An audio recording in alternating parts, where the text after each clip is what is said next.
So hello everyone, this is Pankaj. I welcome you all again on this platform. Today our guest is Mr. Rashid Sen. So first I welcome him on this platform. So hello Rashid, how are you? Yeah, I'm good, thank you. Okay. So first I want to tell you about you to our viewers. Actually he got admission in University of South California जो कि USA में है और जिसका QS ranking around 112 right? Yes. जो कि काफ़ी अच्छा रैंक है ऑब्वियसली. ओके तो राशिद मैं बताना चाहूँगा पहले आपको इस वीडियो के बारे में. Actually the motto behind this video is that कि जो इन्फॉर्मेशन आपके पास है, जो स्ट्रगल आपने करी है, बेसिकली जैसे आपने अप्रोचेज करी हैं, उसका डिस्कशन हम इस वीडियो में करेंगे. Basically this is a healthy discussion. Okay तो उसके बाद जो हमारे व्यूवर्स हैं उनको जितनी भी हेल्प मिलेगी, that's our best motto right. So सबसे पहले स्टार्ट करते हैं राशिद आपके इंट्रोडक्शन से. तो प्लीज़ अपने हमारे व्यूवर्स को बताइए आपके बारे में थोड़ा सा. Hi everyone, I am Rashid Shams and I basically belong to UP and currently my family is settled in Hyderabad. So I have pursued my bachelor's and BTech in civil engineering from Netaji Subhash University of Technology West Campus in Delhi from 2016-2020 batch.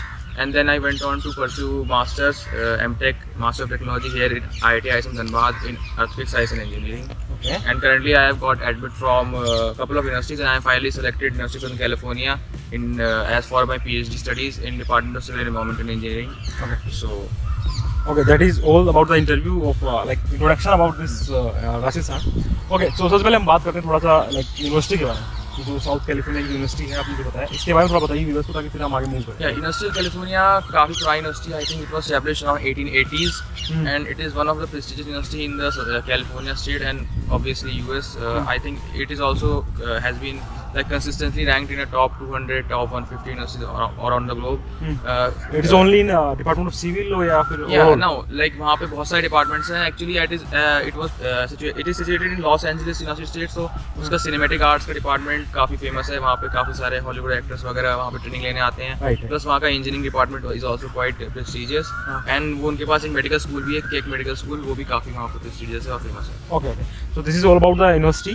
Like अब हम move करते हैं आपके personal like कैसे आपका research में interest create हुआ. तो कैसे ही आपने सोचा कि मैं फौरन से ही पीएचडी करूँगा, ऐसा क्यों? हाँ एक्चुअली जब मैं अपना बैचलर्स परस्यू कर रहा था तो वहाँ पे जो प्रोफेसर्स थे और गाइड थे उनका थोड़ा ऐसा अप्रोच रहा. प्लस दूसरी बात, जब फर्स्ट ईयर में हम बैचलर्स में आते हैं तो हमारे पास इतना पहले एक्सप्लोर करना होता है एक्चुअली. तो मेरा कोई ऐसा वो नहीं था कि मतलब रिसर्च में जाना है, तो पहले थोड़ा एक्सप्लोर करा. फिर जैसे हम लोग मेरा बीटेक सिविल इंजीनियरिंग से है तो I was also like started preparing for engineering services in the first go. So मैंने थर्ड ईयर में और फोर्थ ईयर में I was also involved in some research work. जो मेरे गाइड थे वहाँ पे, जो एडवाइजर थे बैचलर्स के, वो काफ़ी मतलब रिसर्च ओरिएंटेड थे. तो इनिशियल इंस्पिरेशन मेरा उन्हीं से रहा है. ऑल्दो आपका एक क्वेश्चन मैं यहाँ पे पूछना चाहूँगा, जो आपका ग्रेजुएशन हुआ है बीटेक बेसिकली, तो वो कैसे कॉलेज, अच्छा कॉलेज था बीटेक का या फिर नहीं, what we can say NSUT is quite prestigious, मतलब it is quite prestigious, but in the term of research I'm asking, not in the term of research we can say it is quite average, but in terms of like it is more known for like branches like computer science, IT, but civil is also quite good there. Okay, नहीं question is that like कि जैसे कि बहुत से students ऐसा होता है कि बीटेक के टाइम पे इतना रिसर्च ओरिएंटेड नहीं होते हैं. तो क्वेश्चन इज दैट कि हाउ लाइक रिसर्च आपके माइंड में आया at the time of BTech itself. हाँ वो वही मेरे जो एक्चुअली जो एडवाइजर थे बीटेक के, he was also the HOD of the department at that time in NSUT. सो उनका लैब काफ़ी अच्छा था, लेकिन उनका रिसर्च फील्ड थोड़ा मेरे इंटरेस्ट से अलग था, अलाइन नहीं करता था. That was environmental engineering. But still उन्होंने मुझे थोड़ा मोटिवेट किया कि actually I was a good student academically, so he thought that I may be interested in research. और मेरे लिए भी वो नया फील्ड था तो मैं भी एक्सप्लोर करना चाहता था. तो थोड़ा उन्होंने मोटिवेट किया. Initially we worked on some project related to geotechnical and geoenvironmental engineering. So मेरा थोड़ा इंटरेस्ट स्पार्क हुआ. But then I was also involved in preparation for Indian engineering services in third and final year. So उसमें भी involve था. तो लेकिन जैसे जैसे फाइनल ईयर खत्म हुआ और मैंने अपना अटेम्प्ट दिया इंजीनियरिंग सर्विस का, उसके बाद फिर इंजीनियरिंग सर्विस का अटेम्प्ट ठीक ठाक गया, मतलब हाँ लेकिन उसके बाद वो उतना मतलब उसका आगे मतलब हो नहीं पाया, क्योंकि मेरा मतलब ये था कि मैं ज़्यादा ड्रॉप भी लेना चाह रहा था. प्लस मेरा थोड़ा रिसर्च का इंटरेस्ट स्पार्क हो गया था. तो मैंने सोचा कि मास्टर्स परस्यू करते हैं. तो गेट मैंने दे रखा था, गेट के थ्रू मैं बेसिकली जियोटेक्निकल और अर्थक्वेक इंजीनियरिंग में इंटरेस्ट थोड़ा स्पार्क हुआ था. मेरा इंटरेस्ट था. This is basically the part of civil engineering and part of geotechnical का डोमेन है. Geotechnical earthquake engineering kind of, we can say that it is kind of interdisciplinary, right? Little bit interdisciplinary. हाँ okay okay, तो then masters में आए तो research और like लगा हाँ, होगा। मास्टर्स में आने के बाद मेरा ये प्लान था कि हम मास्टर्स में आ गए हैं तो अब तो अच्छे से काम करना है, हाँ, अब बेसिकली रिसर्च पे फोकस करना है। लेकिन ऐसा कोई प्लान नहीं था कि पीएचडी फॉरेन से ही करनी है, अभी ऐसा कुछ नहीं था। पीएचडी का प्लान था अच्छी जगह से करनी है, अच्छा काम करना है, ये प्लान था। अभी कोई स्पेसिफिक प्लान नहीं था कि पीएचडी कहाँ से करनी है। ओके। तो एक क्वेश्चन मेरे माइंड में आता है कि जब मास्टर्स कोई स्टूडेंट्स करता है राइट, तो उसको कैसा सुपरवाइजर मिलता है, दैट जो ये चीज़ें हैं ये मैटर करती हैं या मैटर करती है? तो आप क्या, आपको क्या लगता है, आप लकी थे कि आपको अच्छा सुपरवाइजर मिला या फिर it was like hard luck? Actually देखिए, it also depends upon the student, लेकिन some role is also played by supervisor, because अगर सुपरवाइजर अच्छा है तो आपको अच्छा पुश करेगा, अच्छे डायरेक्शन में गाइड करेगा। राइट, हाँ। तो because we are master students, we just come from BTech, so हमें रिसर्च कैसे अप्रोच करते हैं, रिसर्च प्रॉब्लम को कैसे काम करते हैं, वो सारा इन्वायरमेंट थोड़ा मिलना जरूरी है। अगर इन्वायरमेंट नहीं मिलेगा तो आप मोटिवेट नहीं हो पाओगे काम करने के लिए, मे बी। सो थोड़ा सेल्फ मोटिवेशन तो ऑब्वियसली जरूरी है, आपको काम तो खुद ही करना है, लेकिन अगर सुपरवाइजर अच्छा है तो in that sense, yeah, I actually feel like I want to say it on record that in the ISM, I was in the Department of Applied Geophysics, MTech Architecture Science and Engineering. Okay. So my supervisor was Dr. Mohit Agarwal. Okay. He has also pursued his PhD from Baylor University, USA. His in research interest is basically exploration and deep seismology and engineering seismology. Okay. So उनका काफ़ी बड़ा role रहा है मेरा इस admit में, क्योंकि उन्होंने मतलब guidance and push both is important. So means that is the like main thing, right? If you have like research interest, तो आपको जो मास्टर्स में जो आप रिसर्च कर रहे हैं तो that matters a lot, right? In terms of like आपको कहाँ से आगे से आपने रिसर्च परस्यू करनी है, तो उन सब चीज़ों के लिए मास्टर का रिसर्च भी एक तरह से मैटर करता है ना? तो आप कितना मतलब कितना आप बताएंगे कि मास्टर्स की रिसर्च ने आपको इतना पुश किया कि आपका अच्छी जगह पे मतलब जैसे बोलते हैं कि अच्छी जगह पे हो गया ना आपका एक तरह से, तो वहाँ होने में मतलब बहुत मदद हुई? क्या क्या चीज़ें आपके पास थी बेसिकली? मैं क्वेश्चन थी। ओके, एक्चुअली बैचलर्स के बाद जनरली हम स्टूडेंट जो आते हैं उनके पास रिसर्च एक्सपीरियंस बहुत कम होता है। मेरे पास भी था, मतलब बहुत कम होता है, या तो नेग्लिजिबल होता है या नहीं होता है। तो मेरे पास बहुत कम एक्सपीरियंस था, थोड़ा एक्सपीरियंस था, लेकिन जो एक्सपीरियंस था वो बहुत राइट डायरेक्शन में ही था। तो यहाँ पे आने के बाद जब यहाँ पे सर की लैब ज्वाइन करी और यहाँ पे ISM का थोड़ा सा कल्चर देखा रिसर्च का, तो थोड़ा सा राइट डायरेक्शन में मूव हुआ, मतलब कि एक्चुअली होता क्या है रिसर्च में, कैसे मूव करते हैं। तो मैं तो आई वांट टू से लाइक मेरा तो सारा मास्टर्स का ही है, मतलब बेसिकली बैचलर्स में academically I was good, but research output मेरा उतना था नहीं बैचलर्स में, क्योंकि हम लोग रिसर्च एक्सपोजर बहुत कम ही होता है। अच्छा, एक क्वेश्चन और मतलब मैं पूछ रहा हूँ कि एकेडमिक्स का कितना स्ट्रॉन्ग होना चाहिए? अगर अच्छी जगह से रिसर्च करना है तो जैसे लाइक एक एवरेज स्टूडेंट भी अच्छी जगह से रिसर्च कर सकता है, या फिर एकेडमिक्स बहुत ज़्यादा स्ट्रॉन्ग होना चाहिए?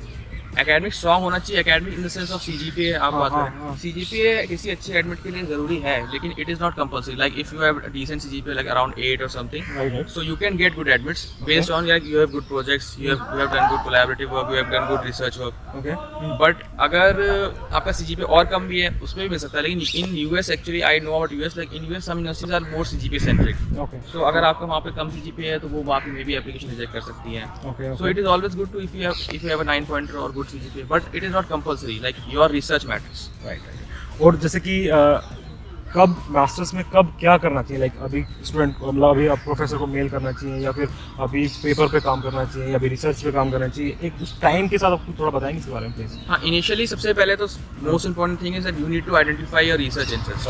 दैट्स उसके लिए main thing that is the most important, because you don't want to stay in wrong direction and then like it is very difficult. Okay, so उसके लिए आपको मैं मतलब रिकमेंड करूँगा कि आप जैसे मास्टर्स में इंडिया में हमारे यहाँ पे फर्स्ट और second semester generally course work होता है, मास्टर्स में सब्जेक्ट्स होते हैं।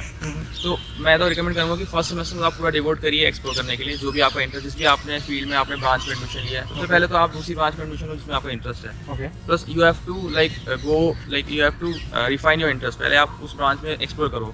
आप फर्स्ट सेमेस्टर आपके पास सब्जेक्ट्स होते हैं, आपके पास टाइम होता है, तो आप रीड करो, क्लासेस अटेंड करो, अपना रिसर्च इंटरेस्ट आपका अगर पहले से डिफाइन नहीं है तो डिफाइन करो, थोड़ा सा काम करने की कोशिश करो। और उससे ज़्यादा इंपॉर्टेंट है कि पहले आप टूल्स सीखने की कोशिश करो। किसी भी रिसर्च को करने के लिए, काम करने के लिए आपके पास tools, for example statistics, information, mathematics, programming, that basically depend upon the research work, research work। उसमें कौन कौन सी चीजें, like थोड़ा सा आप उसमें भी टाइम दोगे, कौन सा सॉफ्टवेयर चाहिए, या फिर कौन सा मतलब उसमें सिमुलेशन बोलते हैं, एक्सपेरिमेंट्स बोलते हैं, क्या क्या चाहिए, बेसिक रिक्वायरमेंट, बेसिक रिक्वायरमेंट वो टूल्स है।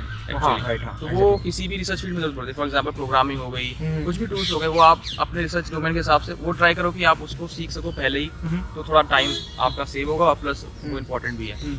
और मेन यही है कि रिसर्च इंटरेस्ट और पैशन अपना डिफाइन करने की कोशिश करो कि मुझे इस फील्ड में इंटरेस्ट है तो उस फील्ड में आगे जाना। पहले ही आप मतलब किसी फील्ड को सेट हो जाओ, पहले आप एक्सप्लोर करो थोड़ा सा। फर्स्ट सेमेस्टर तो मैं रिकमेंड करूँ, उसके बाद आप जैसे जैसे आपका टाइम आगे बढ़ता है तो आपने अगर ठीक है आपने कोई फील्ड एक्सप्लोर कर लिया कि ओके मुझे ये सब्जेक्ट में इंटरेस्ट है, इस फील्ड में इंटरेस्ट है, तो आपके पास डिपार्टमेंट प्रोफेसर से आप उनको अप्रोच करो कि सर मैं आपके साथ काम करना चाहता हूँ, I want to work before taking admission in the like after first semester. Okay कि मैं आपके साथ काम करना चाहता हूँ, I want to work for my master dissertation with you, और एनी कोई प्रोजेक्ट कोलैबोरेशन है, आपका कोई प्रोजेक्ट है। क्योंकि जनरली कॉलेजेस में बहुत सारे प्रोजेक्ट्स चल रहे होते हैं, बहुत सारी अपॉर्चुनिटीज होती हैं, लेकिन स्टूडेंट एक्सप्लोर नहीं कर पाते हैं। इसलिए I want to say like you should go little early, like that is why I want to say कि you should try to explore and find your research interest in the first semester or maybe second semester, then approach any professor, potential advisor and anyone, maybe he maybe outside institute, किसी lab में आप approach कर सकते हो। CSIR की labs India में बहुत सारी। सो लाइक मेरे को जो समझ में आया यहाँ पे तुम्हारी बातों से कि ट्रेंड एक्चुअली क्या है कि हमारे जो इंडिया में एमटेक में फर्स्ट सेमेस्टर सेकंड सेमेस्टर में कोर्स वर्क होता है, तो स्टूडेंट्स क्या होते हैं कोर्स वर्क पर ही ज़्यादा फोकस करते हैं। तो राशिद जैसे बता रहे हैं कि आप कोर्स वर्क के साथ अपना रिसर्च भी इंटरेस्ट क्रिएट करें, राइट?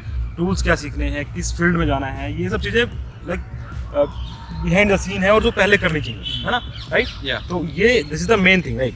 ओके, तो जैसे आपने प्रोफेसर को अप्रोच कर लिया कि मैं इस प्रोफेसर के अंदर काम करना चाह रहा हूँ, तो उसके बाद कैसी चीज़ें करनी चाहिए कि कैसे उस रिसर्च में बेसिकली ऐसा होता है कि एमटेक में लोग ज़्यादा पेपर्स नहीं निकाल पाते। बेसिकली मैं बात कर रहा हूँ जनरल पेपर्स, राइट? और जैसे आई थिंक आपके पास कितने पेपर थे एमटेक में? 3 पेपर हैं इनके पास, जो कि बहुत बड़ी बात है। पीएचडी में भी 3 पेपर करने के लिए काफ़ी समय चाहिए होता है, इन्होंने एमटेक में 3 पेपर्स किए हैं, तो that's a great thing I think ना। तो कब आपने अप्रोच किया प्रोफेसर को कि मुझे पेपर के लिए जाना है या फिर मुझे रिसर्च को बड़ा अच्छा करना है, तो वो चीज़ें कैसे आपने मतलब मोल्ड करी? बेसिकली देखिए रिसर्च वर्क के लिए paper is on the aim, like first the work is the aim, right? Work quality अच्छी होनी चाहिए, उसके बाद ही you will go for papers, that is the like other thing. तो you don't need to focus on papers. और ये भी इंपॉर्टेंट है कि ऐसा नहीं है कि खाली आपके पास पेपर्स होंगे तभी आपका पीएचडी में एडमिशन होगा, good projects also matters. Papers तो आप बाद में भी लिख सकते हो, वो इतना कोई इशू नहीं है। पेपर्स होंगे ऑब्वियसली, उससे प्रोफाइल आपकी एनरिच होती है और आपकी प्रोफाइल में ज़्यादा डाइवर्सिटी आती है कि ओके ये रिसर्च एक्सपीरियंस बिफोर हैंड। बिल्कुल, बट इंपॉर्टेंट है कि प्रोजेक्ट्स आपके अच्छे होने चाहिए। उसके लिए आपको मतलब अपने एडवाइजर जितना पहले अप्रोच कर पाएंगे मास्टर्स में, क्योंकि एक्चुअली अगर आपको गैप ईयर नहीं लेना पीएचडी के लिए, तो you have to start little early. Like by starting early, I mean by maybe by second semester if possible. तो इसलिए मैं कह रहा था कि you have to define your research interest and research area domain in the first semester by going through all the opportunities and subjects. और उसके बाद आप सेकंड सेमेस्टर में अगर एडवाइजर को अप्रोच कर पाते हो, उसके साथ अगर काम स्टार्ट कर पाते हो, तो that will be really good. क्योंकि उसके बाद आपके पास 3rd और 4th सेमेस्टर है, क्योंकि हमारे यहाँ 4 सेमेस्टर्स का होता है मास्टर्स, तो वो एम्पल अमाउंट ऑफ टाइम है to do some good work, right? तो आपका क्या प्लान था मास्टर्स में कि आपको यूएसए से ही करना है या फिर कौन सी ऐसी यूनिवर्सिटी को टारगेट कर रहे थे आप? ओके, एक्चुअली मेरा यूएस का प्लान नहीं था। जब मैंने यहाँ पे काम स्टार्ट किया मास्टर्स में सेकंड सेमेस्टर में, उसके बाद मेरे प्रोफेसर ने भी थोड़ा मुझे पुश किया और उन्होंने भी थोड़ा मुझे गाइड किया कि okay you can go for PhD in abroad. तो उसके बाद मैंने देखना शुरू किया, तो I found out like my field of work is basically engineering, seismology, earthquake engineering and geotechnical engineering. तो उससे रिलेटेड जो यूनिवर्सिटीज़ हैं, काफ़ी अच्छी यूनिवर्सिटीज़ हैं वेस्ट कोस्ट में, यूएस में। ओके, और यूएस में academic you filter from the ranking भी और रिसर्च इंटरेस्ट भी। और I was also looking for other universities in Australia and Canada also, but my main focus was like went on to US, because US में काफ़ी अच्छी universities हैं west coast में, like university of California Berkeley, UCLA, USC, we have Princeton, Harvard, like काफ़ी अच्छी university. जो आपने तो मैंने पहले सोचा कि why not go for the best, like जब पहले आप अप्लाई कर रहे हो तो देखते हैं, तो मैंने इसलिए पहले यूएस को ही प्रेफर किया। अच्छा, और किस टाइम पे आपने सब यूनिवर्सिटीज में अप्लाई करना स्टार्ट कर दिया? At the time of your MTech? हाँ, वो काफ़ी इंपॉर्टेंट है, क्योंकि जैसे अगर आपको फॉल में, जनरली यूएस में फॉल में सबसे ज़्यादा एडमिट्स होते हैं, और fall in the sense what? क्योंकि फॉल इन द सेंस अगस्त सितंबर, राइट, और स्प्रिंग हो गया जुलाई के अराउंड। ओके, तो फॉल में सबसे ज़्यादा पीएचडी एडमिट्स होते हैं, और सबसे ज़्यादा पीएचडी की वैकेंसीज ही फॉल में होती हैं, और फॉल में जो पीएचडी एडमिट्स होते हैं वो विद फंडिंग होते हैं। स्प्रिंग में भी होते हैं, लेकिन स्प्रिंग में थोड़ी वैकेंसीज कम होती हैं। तो I was aiming for fall 23, fall 2022, sorry, when I am passing out. So like मैंने जब फर्स्ट सेमेस्टर एडमिशन लिया, that was 2020. उसके बाद 21 सेकेंड सेमेस्टर, तो I started my work in second semester. Then before going for applying and everything, you need to have some prerequisites like GRE, TOEFL, and then you need to build a good profile. just one more thing कि कुछ requirements होती हैं, like आप USA में जाना चाहते हैं या यूरोप में जाना चाहते हैं या कहीं भी जाना चाहते हैं, कुछ रिक्वायरमेंट्स होती हैं. बेसिकली मैं बोलूँगा कि हर यूनिवर्सिटी की रिक्वायरमेंट्स होती हैं कि इतना स्कोर चाहिए, इतना वो मतलब इतना एकेडमिक्स इतना चाहिए, आपके पास इतना पेपर होना चाहिए, ये सब थोड़ा थोड़ा रिक्वायरमेंट है सबका. तो बेसिकली मैं आपसे पूछना चाह रहा हूँ कि आपकी जैसे आपने साउथ कैलिफोर्निया में अप्लाई किया, काफ़ी कुछ और यूनिवर्सिटीज़ में और अप्लाई किया होगा, तो यूएसए में अप्लाई करने के लिए क्या रिक्वायरमेंट है? जनरल रिक्वायरमेंट तो है. जनरल रिक्वायरमेंट यूनिवर्सिटी जो प्रेस्टिजियस यूनिवर्सिटी उनकी जनरली 3.5 के अबव जीपीए रहता है, तो दैट इज़ अराउंड 8.5 के above GPA. Okay, that is recommended. Out of 10 that is recommended. ऐसा नहीं है कि आप 8.5 से कम है तो अप्लाई नहीं कर सकते. They recommended that actually they have a lot of applications from all around the world. So it is very difficult to get in if you have a CGPA less than 8.5, but that is not like for sure. But 8.5 से ज़्यादा है तो like you can apply. This is the one thing, academics. Academics. Okay. Second thing is GRE and TOEFL. So when I was applying, it was like around COVID time. Okay. So GRE was waived off at most of the universities. Okay. And currently also like GRE को मतलब काफ़ी सारी universities ने waive कर रखा है, लेकिन still I will recommend you to go for that. to go for GRE. Okay. Because they have, like I already said that we have lot of applications, like universities have lot of applications. So they need some like criteria to filter. Shortlist, and right. if you have a good GRE score, then you are like better off. You are like you have some A's. हाँ, like edge from, over other. okay. हाँ, other So people. TOEFL आपने दिया, right? हाँ, TOEFL is the for sure requirement. You need to have some TOEFL score. Okay. For universities, most of the universities, I think 99% universities in US ask for TOEFL score. Okay. And every university has set their own TOEFL bar. Like minimum score is 80. Okay. You need to have something above 80. Out of 120. Actually, the total score of TOEFL is 120. There have some like number of tests. Speaking, listening. We have like in TOEFL they have 4 sections. So 4 sections each of 30 marks. So Okay. it's total of 120. Okay. And the minimum qualifying criteria is 80 marks out of 120. So each universities have different bars set. Like some universities ask for just okay, you need to have above 80. Okay. Some universities ask like you need to have above 100, above 105 plus. And they have also have section based score like criteria. Like Okay. if there are 4 sections. So out of that 4 sections, you need to score this much marks above this much marks in this section. For example, in speaking, mostly universities ask for 25 plus out of 30. Out of 30. Yeah, in listening, okay, 20 plus. In reading, 20 Okay. plus. as That well. also depends. That also depends. University to university, University to and I think you got 113 marks. मतलब Yeah, I got 113, Out and of- in that out of 120, and in that I got full marks in speaking and reading. That's a great thing, है ना, जो कि काफ़ी अच्छा था score. तो इस स्कोर ने भी आपको फिल्टर करने में थोड़ा हेल्प किया है. Yeah, actually TOEFL is good if TOEFL is important for PhD because TOEFL helps universities to decide for your funding and teaching and RA. Teaching assistantship basically depends upon TOEFL. Okay, And that's why okay. speaking score is also important. Okay, exactly. Because if you are going in as TA, then you need to have some good teaching skills. Okay, तो my next question is that कि जो TOEFL का जो preparation था वो आपने with MTech करा या फिर आप पहले से उसके लिए प्रिपेयर कर रहे थे? TOEFL के प्रिपरेशन एक्चुअली मैंने क्वाइट लेट स्टार्ट करा था. मैंने TOEFL के लिए एक्चुअली बहुत ज़्यादा टाइम नहीं चाहिए आपको. TOEFL के लिए क्या बोलेंगे, मतलब इंजीनियर्स के लिए थोड़ा इजी है या नहीं, इजी नहीं कहूँगा मैं. Actually it is only based on practice. Right. आपने एक बार पैटर्न अगर समझ लिया, क्योंकि वो सिर्फ इंग्लिश का टेस्ट है. इंग्लिश हम लोग बचपन से पढ़ते आ रहे हैं. Okay. लेकिन आपको एक थोड़ा सा प्लान वे में उसमें तैयारी करनी है. और उसमें 4 सेक्शन होते हैं. आपको हर सेक्शन की अलग अलग तैयारी करनी है. 4 सेक्शन में मल्टीपल टाइप के क्वेश्चन होते हैं. उन हर क्वेश्चन की अलग अलग तरीके से प्रैक्टिस करनी है. तो अगर किसी का इंग्लिश लेवल आई थिंक मतलब डिसेंट इंग्लिश है उसकी, तो I think he can prepare in 1 month. Actually मैंने जस्ट कैंपस, मेरा एक्चुअली फर्स्ट सेमेस्टर ऑनलाइन था, सेकंड सेमेस्टर भी ऑनलाइन था. उसके बाद कैंपस में आया. तो जस्ट कैंपस में आने से जस्ट पहले मैं TOEFL दे के आया था. तो मैंने अराउंड 20 डेज़ प्रिपरेशन करी थी TOEFL की, और फिर मैंने बुक कर रखा था. तो मैं TOEFL में हैदराबाद से when I came here I give TOEFL and then I came to ISF. Okay. तो ये सब हमने डिस्कस किया है कि आपकी क्या चीज़ें थी जो आपको यहाँ तक पहुँचा है. अब हम बात करते हैं आपके इस पर्सनल एक्सपीरियंस के बारे में. आपने कितनी यूनिवर्सिटीज़ को मेल किया, कितने यूनिवर्सिटीज़ का रिप्लाई आया, किस का इंटरव्यू हुआ और कैसे इंटरव्यूज़ हुआ, क्या प्लीज़. एक्चुअली पीएचडी एप्लीकेशंस को आप फॉर्मली आप एप्लीकेशंस फिल करने से पहले इट्स इम्पॉर्टेंट कि आप पहले प्रोफेसर्स को अप्रोच करो. ओके. आप अपना उससे भी पहले इम्पॉर्टेंट है कि आप अपने रिसर्च एरिया डिफाइन करने के बाद प्रोफेसर्स को सर्च करो. Okay. आपने फॉर एग्जांपल किसी यूनिवर्सिटी वेबसाइट पे गए, वहाँ पे देखा ओके दीज मैनी प्रोफेसर्स हैं आपके डिपार्टमेंट में. तो आपकी रिसर्च डोमेन में कौन प्रोफेसर काम कर रहा है, Okay. उसका क्या रिसर्च इंटरेस्ट है, उसने क्या पेपर पब्लिश करें, क्या प्रोजेक्ट्स करें, वो आपकी रिसर्च इंटरेस्ट से अलाइन कर रहे हैं या नहीं कर रहे हैं. अगर कर रहे हैं तो ऐसे आपको एक लिस्ट प्रिपेयर करनी है। Okay. इसमें सारी यूनिवर्सिटीज़ के नाम होंगे, उनकी क्या रिक्वायरमेंट्स है वो होना चाहिए, उनका डेडलाइंस भी होनी चाहिए, उनके उस यूनिवर्सिटी में किस डिपार्टमेंट में कौन सा प्रोफेसर है जो जिसका रिसर्च इंटरेस्ट अलाइन कर रहा है आपकी रिसर्च इंटरेस्ट से, तो जब वो आपका पोटेंशियल एडवाइजर हो सकता है, वहाँ पे आप अप्लाई कर सकते हो, उसको अप्रोच कर सकते हो। तो वो लिस्ट प्रिपेयर करने के बाद you have to start mailing. Mail करने के लिए आपको एक मेल का ड्राफ्ट प्रिपेयर करिए, उसमें अपने बारे में लिखिए, अपना ब्रीफली अपने काम के बारे में लिखिए, आप क्या काम कर रहे हैं, किस रिसर्च एरिया में काम कर रहे हैं और आपका काम उनके रिसर्च एरिया से कैसे अलाइन कर रहा है और क्या इंटरेस्टिंग काम है आपका जो भी है, और उसमें अपना एकेडमिक CV आप अटैच कर सकते हैं और उसको फिर आप मेल कर सकते हैं प्रोफेसर्स को जो आपके रिसर्च एरिया के साथ अलाइन कर रहे हैं, जिसमें आपको इंटरेस्ट आ रहा है। तो आपने कितने प्रोफेसर को मेल किया? उन्होंने एवरेज अगर मैंने अराउंड लाइक 30-35 अराउंड। कितने लोगों का रिप्लाई आया?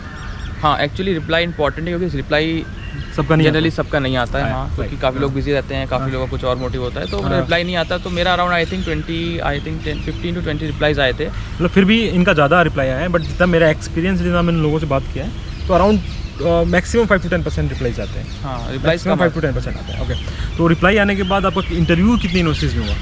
रिप्लाई आए थे, उसके बाद मोस्टली रिप्लाईज पॉजिटिव थे। कुछ रिप्लाईज में ये था कि they are looking for student who can start right now, they are looking for student who can start maybe after 1 year, और they are not looking for anyone. उसमें mix replies थे।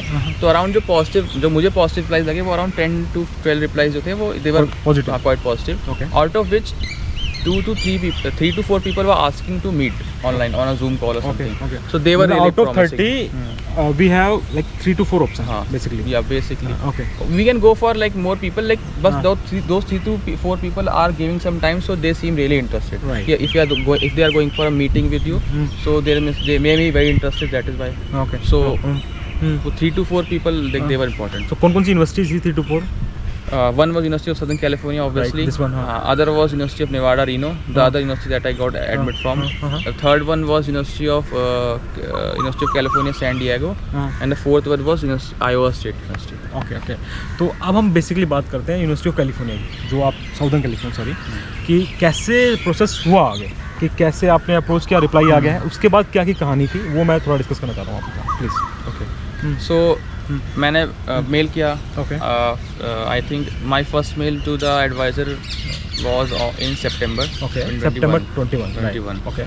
Or then he asked me for a Zoom call. So we met on a Zoom call. He discussed with me. After that, he told me to apply. So the applications for University of Southern California were opening in October, and they were closing in December, around December 15. Every year. Yeah, every year for fall. Okay. For fall applications open for all the universities. They generally open from August to February. Okay. For fall. For fall of the next year. Okay. तो उनसे meeting वगैरह हुई, उन्होंने कहा कि you should apply, and then after that I started applying. Like फिर मैंने वहाँ पे एप्लीकेशन अराउंड दिसंबर के स्टार्टिंग तक सबमिट कर दी थी एप्लीकेशन। उसके बाद we had couple more meetings. उन्होंने खुद अप्रोच किया कि I want to discuss some more with you, but initially वो जो मीटिंग थी, I think it was like more like a, it was not very formal, but it was like initially कह सकते हैं कि इंटरव्यू में भी। जैसे अपने इंडिया में क्या होता है कि किसी PhD में मेडिसिन लेना चाहते हैं तो IITs का फॉर्म, बेसिकली IITs का फॉर्म भरते हैं, वहाँ पे एक टाइम होता है कि आपका इंटरव्यू होगा, तो सारा पैनल सामने होता है, तो वो इंटरव्यू लेते हैं और फिर हमारा सिलेक्शन होता है on the basis of that interview.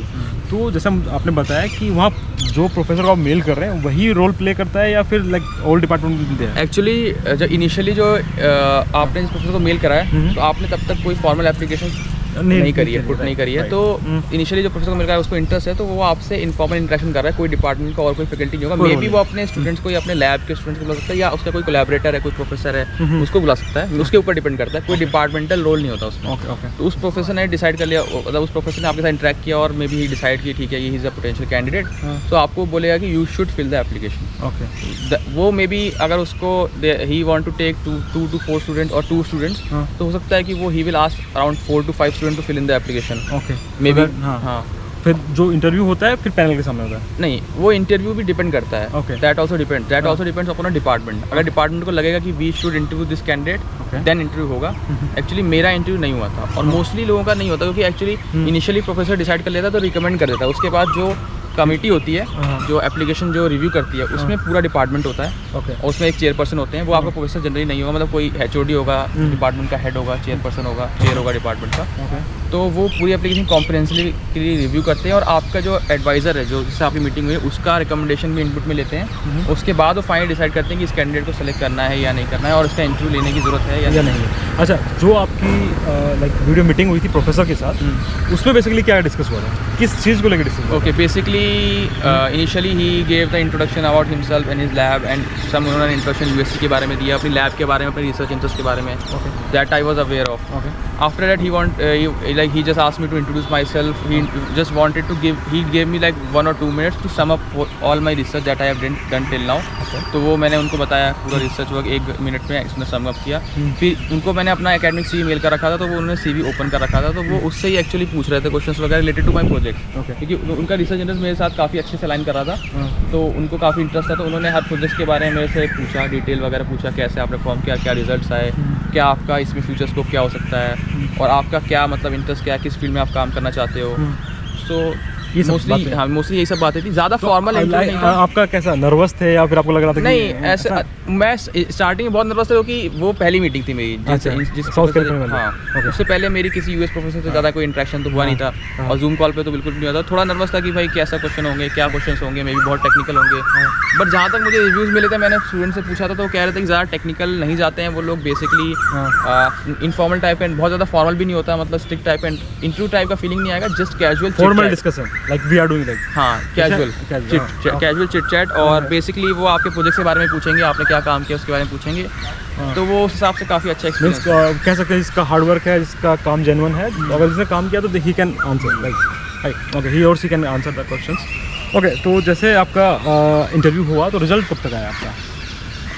Interview करने के बाद एप्लीकेशन फिल करी, तो एप्लीकेशन December 15 को एप्लीकेशन क्लोज हो गई। उसके बाद मेरा जो USC का एडमिट आया था वो मेरा 3rd Feb में आया था। 3rd Feb को, हाँ 3rd, मतलब अराउंड 2 मंथ्स में रिप्लाई आ गया।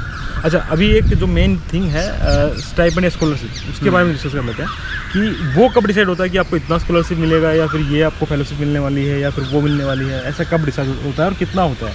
एक्चुअली वो बहुत सारी फैक्टर्स पर डिपेंड करता है और यूनिवर्सिटी टू यूनिवर्सिटी, और यूनिवर्सिटी में भी बहुत सारे अलग अलग स्कॉलरशिप होती हैं। ओके, तो वो मे भी डिपेंड करता है, आप अगर किसी प्रोजेक्ट में जा रहे हो तो प्रोजेक्ट के ऊपर डिपेंड करेगा, ऑब्वियसली उसके लिए तो कोई वो नहीं है, वो मतलब वेरी कर सकता है। ओके, फिर यूनिवर्सिटी की अपनी डिपार्टमेंटल फेलोशिप भी होती है जो US में PhD स्टूडेंट को दी जाती हैं। ओके, प्लस यूनिवर्सिटी की अपनी स्कॉलरशिप भी होती हैं जो PhD स्टूडेंट को दी जाती हैं। प्लस हो सकता है कि आपके गाइड के पास कुछ फंडिंग हो, उससे भी स्कॉलरशिप हो सकती है। इन माई केस मुझे जो मिल रहा है वो मल्टी ईयर फंडिंग पैकेज है, जो 4 ईयर्स के लिए मिल रहा है। Means multi year funding package 4 years के लिए एनुअली, हाँ। और वो मे बी अपग्रेड भी हो सकता है स्कॉलरशिप के बेस पे। अगर मैं किसी स्कॉलरशिप के लिए अप्लाई करता हूँ तो USC में ये था कि आपको इंडिविजुअली किसी भी स्कॉलरशिप के लिए अप्लाई करने की ज़रूरत नहीं है। हाँ। आपको अपने आप आपके एप्लीकेशन के हिसाब से मतलब फंडिंग डिसाइड होगा आपका। ओके, और वो आपके मेरा फंडिंग मेरे ऑफर लेटर के साथ ही आया था, मतलब बाद में नहीं। कई यूनिवर्सिटी में ऐसा होता है कि पहले आप ऑफर एक्सेप्ट कर लो, उसके बाद that is also main point कि अगर आप किसी फॉरेन यूनिवर्सिटी में जा रहे हैं तो आपको ये भी डिसाइड करना पड़ेगा कि वहाँ आपको स्टे करने के लिए कितना आपको पैसा मिल रहा है, उस कंट्री का क्या मतलब एक्सपेंडिचर है, क्या चीज़ें हैं, तो वो भी डिस्कस करना वहाँ पे मतलब देखना पड़ेगा वो सब चीज़ें भी, है ना। कुछ यूनिवर्सिटी से इन्होंने बताया कि जो स्कॉलरशिप प्रोवाइड नहीं कराती तो वो आपको कोई दूसरी स्कॉलरशिप अप्लाई करनी पड़ती है विद इन दैट यूनिवर्सिटी या with in that country, right. Okay, तो आपको कितनी स्कॉलरशिप अभी मिल रही है यहाँ पे? एक्चुअली मेरा जो मल्टी ईयर फंडिंग प्लान है उसमें $38,000 annually for 4 years. Like we talk in rupees, तो कितना around? Monthly it will be around $3,100, $38,000 yearly, तो $3,100 monthly, so around I think 2 lakhs per month, 2,70,000 2,70,000 around. तो काफ़ी अच्छा है स्कॉलरशिप। हाँ, इट वेरीज, क्योंकि अराउंड हर US में भी बहुत ज़्यादा वेरिएशन है कॉस्ट ऑफ लिविंग में। तो Los Angeles is one of the most expensive places, तो उस हिसाब से काफ़ी डिसेंट है और गुड इनफ है आई थिंक। ओके ओके, और ये जो आपका स्टे का मतलब रहने का यूनिवर्सिटी खुद प्रोवाइड कराता है या फिर आपको बाहर खुद करना पड़ेगा? वो भी डिपेंड करता है। मेरे केस में accommodation we have to find it ourselves. So guys, this is the all about the discussion कि हमने क्या इनका कैसे क्या हुआ। तो अब मैं एक क्वेश्चन ये पूछना चाहूँगा, कितना एक्साइटेड है आप यूएसए जाने के लिए? कितना आप मतलब रिसर्च को लेके एक्साइटेड है या फिर यूएसए जाने के लिए एक्साइटेड? दोनों चीज़ों के लिए, क्योंकि यूएस भी कभी नहीं गए और रिसर्च एक्सपोजर भी काफ़ी अलग मिलने वाला है और काफ़ी अच्छा एडवेंचर होने वाला है। ओके, तो अभी चलते चलते एक क्वेश्चन ये भी पूछना चाहता हूँ आपसे कि क्या एडवाइस आप देना चाहेंगे हमारे लाइक जूनियर्स को जो अपकमिंग एमटेक स्टूडेंट्स हैं या PhD जो करना चाह रहे हैं बाहर से, उनके लिए क्या एडवाइस देना चाहेंगे आप? बेसिकली फर्स्ट एडवाइस तो यही रहेगी कि रिसर्च इंटरेस्ट अपना थोड़ा डिफाइन करने की इंपॉर्टेंट है। अगर आपको मतलब पीएचडी के लिए ही जाना है तो इट्स बेटर कि आप अपना रिसर्च, ऐसा नहीं है कि आप एकदम अपना रिसर्च इंटरेस्ट कहीं किसी दीवारों के अंदर आप वो कर लो, कैद कर लो, लेकिन it's always good to have explore opportunities. But आपको कुछ तो डिफाइन होना चाहिए कि आपको उस फील्ड में फिर वर्क करना है, कुछ तो आपको वर्क करना पड़ेगा पीएचडी एप्लीकेशन से पहले। कुछ आपका रिसर्च इंटरेस्ट डिफाइन होगा तो आप उस डायरेक्शन में स्टार्ट कर सकते हो कुछ काम। सबसे पहली एडवाइस तो यही है। दूसरी एडवाइस ये है कि स्टार्ट अर्ली, क्योंकि जनरली थोड़ा टाइम लगता है एप्लीकेशंस के लिए, पीएचडी की काफ़ी टाइम लगता है, थोड़ा रिग्रेस प्रोसेस है, आपको सर्च करनी यूनिवर्सिटीज़, प्रोफेसर को मेल करना है, मेल रिप्लाई नहीं आएगा, थोड़ा सा बुरा भी लगता है, टाइम लगता है काफ़ी। तो इसलिए always better to start early. और उसके अलावा लक फैक्टर भी कुछ डिपेंड करता है, वो तो एक्चुअली हर चीज़ भी करता है, लेकिन हाँ उसके बारे में आपके लिए कुछ लकी रहा मतलब? हाँ एक्चुअली लकी रहा क्योंकि फर्स्ट अटेम्प्ट में हो गया और ज़्यादा मतलब कह सकते हैं। तो मतलब जैसे कि कुछ स्टूडेंट्स का प्रॉब्लम होता है कि यार मेरा नहीं हो पाएगा, वो पहले ही सोच लेते हैं ऐसा कि नहीं हो पाएगा। वो बड़ी चीज़ है एक्चुअली। इंडिया में ये भी है कि we have lot of talented people, यहाँ पे टैलेंटेड पीपल बहुत ज़्यादा है, कोई कमी नहीं है, यहाँ पे इंस्टीट्यूशन भी बहुत अच्छे हैं। मुझे तो ऐसा लगता है कोई भी कुछ भी कर सकता है, राइट? हाँ एक्चुअली बिल्कुल, लेकिन बस लोग जाते नहीं, मतलब अगर आप अप्लाई ही नहीं करोगे तो आपको पता कैसे चलेगा कि आपका हो रहा है या नहीं हो रहा। पहले लोग रिजेक्ट करते हैं। एक्चुअली मेरा भी ऐसे था, जब मैंने अप्लाई करा तो मुझे नहीं लग रहा था मेरा होगा, पता नहीं होगा, नहीं होगा।